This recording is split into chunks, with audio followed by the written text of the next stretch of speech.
first time nga namin pumunta ng Cebu at matagal na namin tong pangarap. Kaya nung nagkaroon ng chance, sige, go na natin yan, te. Hindi pala kami sabay umakyat ng eroplano. So, siya yung nauna. Ako yung palaging nahuhuli. And hindi rin kami magkatabi ng upuan. Siguro kasi late na ako nakapag-online check-in. So, magkatapat lang kami. Malaki yung eroplano, pang international kasi siya. So, ayan, we arrived at around 5:45 sa Mactan, Cebu. Dahil nga first time namin dito, picture-picture muna tayo dyan. At, ayan, mag-book tayo ng Grab papunta dun sa Apartel. Anyway, 2 days before the flight, nag-book ako ng Apartel kasi nga, tulugan lang naman namin yon dahil hindi naman kami magstay dito sa city. And alanganin kasi yung dating namin. So, kailangan magpahinga muna kami. Kinabukasan, maaga kaming aalis. So, ayan, papunta na nga kami sa aming Apartel. Medyo malayo lang siya sa airport. So, hindi ko siya mare-recommend. Pero, okay naman yung lugar. Malinis naman. So, kinabukasan nga, 4 AM pa lang umalis na kami ng Apartel. Bumiyahe na kami papunta ng terminal, sa North Terminal bus para sumakay papunta ng Hagnaya Port. So, palipat-lipat kami ng sakay dahil nga medyo malayo yung Apartel. So, hindi ko na nakuhanan yung ibang mga ganap. So, dumating kami ng Hagnaya Port, siguro mga 12 noon yan. Halos 4 na oras din yung biyahe. Wala pang traffic yon. Sobrang hilong-hilo na nga ako dyan, guys. At gutom na rin dahil lunchtime na. So, saktong-sakto rin pala yung pagdating namin kasi yung biyahe ng Roro is 12:30. Unfortunately, hindi na nga kami nakapag-lunch kasi paalis na rin yung Roro. Bumili na lang ako ng lugaw. Yun lang yung kinain namin. Kasi mabilis lang din naman yung biyahe. So, ayan na, nakasakay na kami ng Roro. More or less 1 hour lang naman yung biyahe dyan. Pero medyo delay lang nakaalis yung Roro. So, ayan, lumapag na kami sa Santa Fe Port. Ang ganda, guys.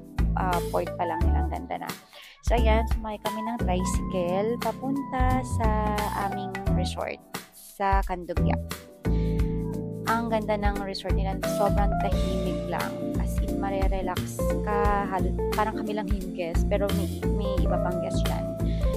Ayan, meron din silang swimming pool. At dumating kami, siguro mga 1:30. Kaya nakapag check-in agad kami kasi available naman yung room. So, ayan yung room. Malinis siya, maganda, maayos naman. May CR, may TV, aircon siya. And nag-rent nga pala kami ng motor for 3 days kasi 3 days kami dito magstay. And 250 per day lang siya. So, ayan, ikot-ikot muna kami. Hanap kami ng makakainan. So, una naming napuntahan actually yung MJ Square. Doon kami unang kumain. Tapos yung The Ruins. So, ang dami pala talagang pwedeng mapasyalan dyan sa Santa Fe at sa Bantayan Island. Kaya lang, mas maganda talaga kung meron kayong service na motor para mas accessible, mas mabilis yung mapupuntahan yung mga lugar. So, pumunta rin pala kami ng sa Mangrove, Bantayan na siya. Kaya so, hindi kami nakapasok na kasi hapon na, pa-close na sila.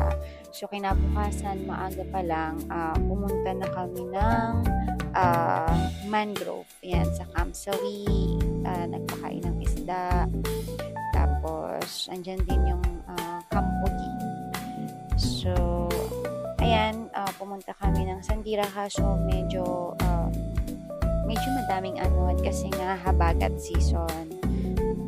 Ang ganda talaga ng dagat dito, guys. Ang daming isda. Etong part na to sa resort lang yan. So, ang daming isda. Nagpakain din kami ng mga isda. Ayan. Ang ganda talaga nila, nakaka-relax. Actually, maraming lugar pa kaming hindi napuntahan kasi nga bitin talaga yung araw. Yung Walktong Cave, hindi rin namin siya napuntahan. Yung Nature's Park, hindi rin namin siya napuntahan. Pero nakapunta kami ng Bantayan. Nagmotor lang din kami kasi pag-meet kami dun sa friend namin. Malapit lang siya. Yun yung largest lalawigan nila, yung Bantayan. And hindi nga namin napuntahan din yung Kermit's, which is yung kilalang restaurant doon, mga cakes. Sabi nila masarap daw, hindi namin na-try. Sayang, next time na lang. Tsaka eto, yung church, ang ganda ng church nila, yung Bantayan Church, St. Paul and Peter, I think. So, ayan, pabalik na, back to reality na. Yun lang,